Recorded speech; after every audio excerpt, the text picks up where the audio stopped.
শাকিব খানের সিনেমা না বানালে ব্যবসা সফল হয় না। তাই তো আমরা দেখছি কোথায় সাকিব খান কিছু নতুন শিল্পী তৈরি হচ্ছে না কেন আসলে ঘাটতিটা কোথায়?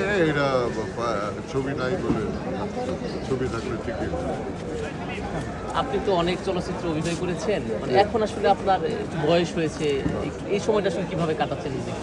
কাজ করে নাটক করি, সিনেমা আছে, এই যে ছবি বজলুল আলম খোকনে, আমাদের পুরান ডাইরেক্টর যারা আছে, আমরা যদি বেঁচে থাকি ওনারা যদি ছবি পায় আমাদের কাস্টিং করে দেবে।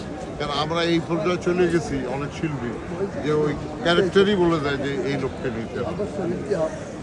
একটা জিনিস আমরা লক্ষ্য করি যে চলচ্চিত্রকেও দুই ভাগে ভাগ করা হয়েছে। অনেকে বলে এফডিসি কেন্দ্রিক চলচ্চিত্র, নাটকের ডিরেক্টরের চলচ্চিত্র, মানে এই যে চলচ্চিত্রকে ভাগ করে ফেলা, এটাকে কিভাবে দেখেন?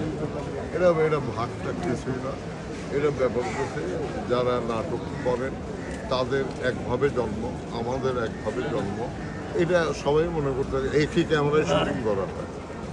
আপনারা যারা ভিডিওতে মানে নাটকের লোক যারা ছবি বানান ওনাকে বাইরের ক্যামেরা আনে, তা তো না, একই ক্যামেরা। সবকে ভাগ আমরা করে রেখেছি, এটা কোনো ভাগাভাগি না। কেন ভাগ হলে তো আমরা নাটক করি কিন্তু, আমি তো প্রচুর নাটক করি, যখন ওদের দরকারে আমার ফোন করে বলি ভাই আসে। অনেকেই বলে যে এফডিসি